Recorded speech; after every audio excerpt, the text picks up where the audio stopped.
Mga ka-idol, magandang araw, magandang buhay. Mga ka-idol, nandito kami ngayon sa Davao Crocodile Park. Dito sa Davao Crocodile Park may iba't ibang hayop makikita dito. Kasama ko mga family Pam Isa, family Luanan, at ang dalawang birthday boys si Jello Pam Isa at si Sir Randy Luanan. Nagsama-sama kami dito sa Davao Crocodile Park. Mga ka-idol, samahan Jello. ninyo kami. Oo. Happy birthday. Happy birthday, Jilo. Ano ba? Si Randy po, birthday po Randy ba yan? Ay, sir, happy birthday. Hey!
Mga ka-idol, hindi lang mga iba't ibang hayop makikita dito, pati din ang sayaw ng katutubo dito, at mga ibon at hayop na may talent ipapakita dito sa Davao Crocodile Park.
Pangalan native to the Bajan, sometimes known as the sea gypsies, a polarized dance that emphasizes the agility of the upper body, the rhythmic bounce of the shoulder, and simultaneous waving of arms are the basic ingredients of these dance.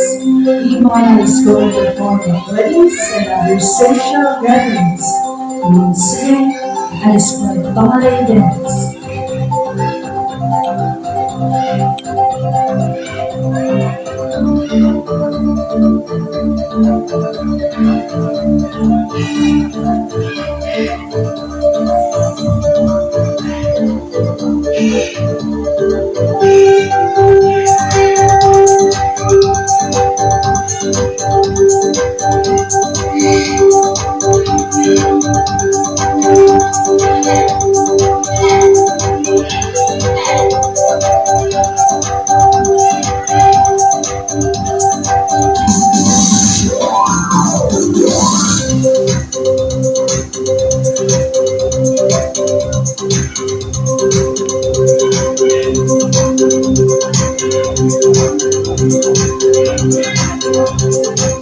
Believed to be referring to Haji Rwanda Ganda, the first lady of Sulu, once again and inspired the Yombian dance of Taosukan.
Round of applause. There you go. Once again, folks, that is Jack Jack, or Raminikai, or also known as the Baru. The Raminikai is a bird of prey or raptor. Raptor came from Latin word rapier. There you go. Once again, guys, this is Mr. Bill and JJ, our Philippine Great Hornbill with a scientific name of Buceros lindanensis. Linda meaning Mindanao, and ensis meaning belonging to, therefore belonging to Mindanao. As you can see, guys, their gills or ang kanilang mga tuka. It comprises 30% of its body. And also they have long and beautiful eyelashes po. Kung makikita nyo ang kanilang mga piluka sa malapitan guys. Na ngayong umaga, magpapakitang gilas sila gamit ang kanilang mga tuka. But before that, I have a job for you to follow muna, okay? At the count of 3, you need to shout fly. Okay, let's practice first. 1, 2, 3, and... Gusto ko yung mas energy. Saan yung energy yung kanina, folks? Okay, one more. At the count of 3. 1, 2, 3, and... Okay, I'm ready ang ating mga bisita, mga kuya, kuya Cyril, kuya Richie. 1, 2, 3, and... Fly! What a perfect catch! Mr. Bill and JJ. Now guys, when you see a hornbill doing that in the wild, you are so very lucky because they're actually in mating season. So nanliligaw po ang lalaking kalaw na gumagawa niyan. Mas maraming insekto na na-catch ni lalaking kalaw ay mas mataas ang chance na sasagutin ni ate girl ang kalaw. Did you know that they call them monogamous? Monogamous meaning, once they find a partner in the wild, they will stay with them forever.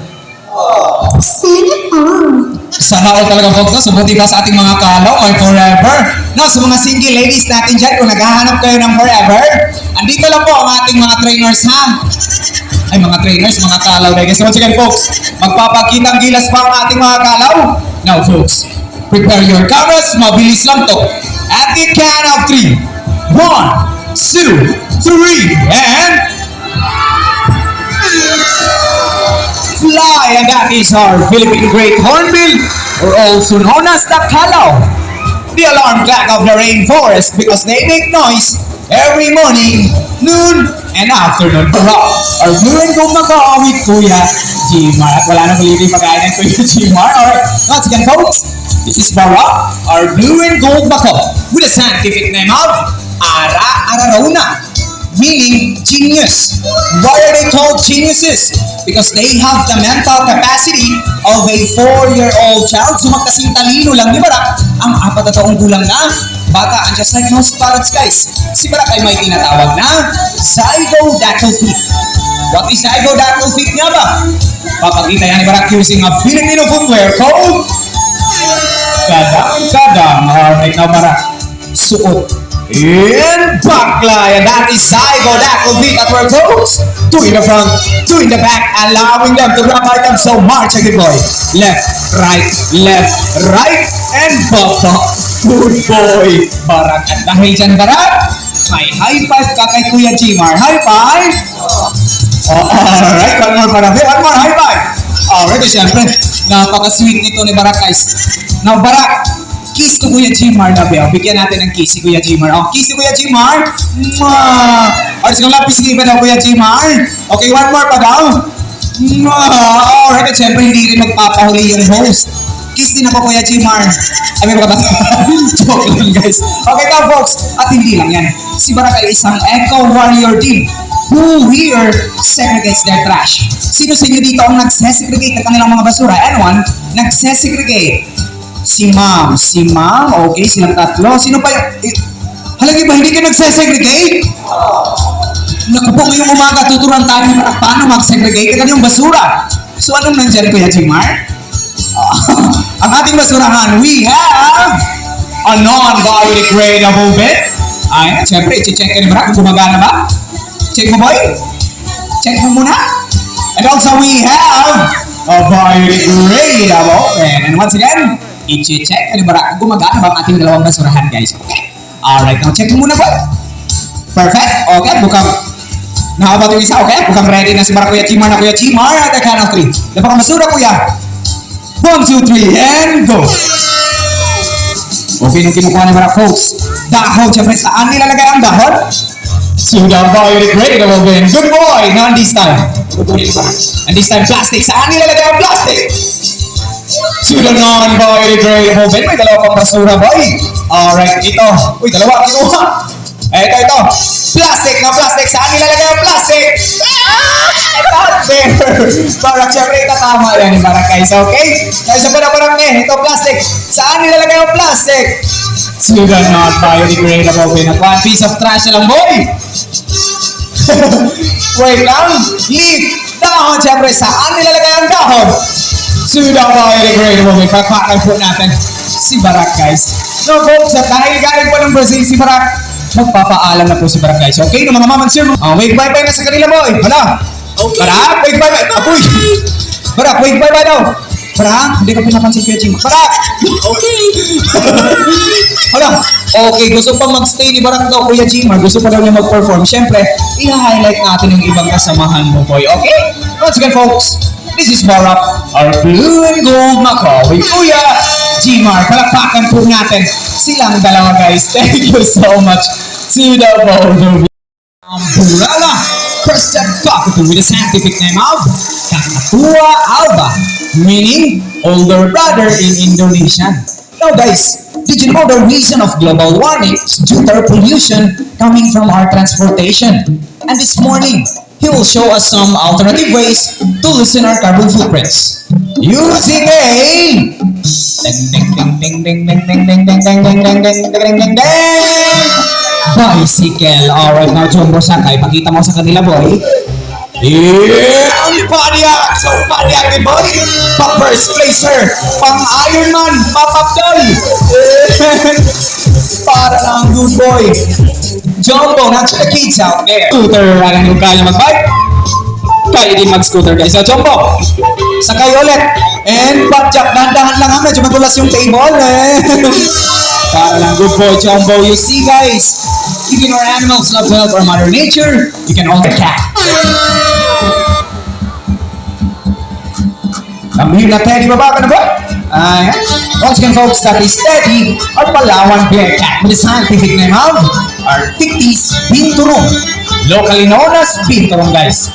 Now, folks, did you know that their tail can act as a fifth limb, meaning it is prehensile in nature? The definition of prehensile is being able to grab. So they can grab sa mga object na kasing galing lang ng ating mga kamay. Yes po, ganyan na ganyan ang kanilang tail. Same sa mga monkeys na ipapakita yan ni Teddy ngayong umaga po. Alright, now Teddy, baba ka na, boy! And there you go. That is prehensile tail in action po. You're doing that in a while to get some fruits hanging from a branch. Palakpakan. Follow na kay Kuya Cyril. Ayan, very good. Alright, sige na. Dali. Okay, rin ka, boy. Okay, ayan na. Follow na kay Kuya Cyril. Alright. Now guys, the reason that there is bear in their name is because they are capable of standing up with their two hind legs. At ayan nga po, napakita namin Uno. Thank you so much, Uno. Jilo. Oh, sir, happy birthday. Jilo, happy birthday. Sir.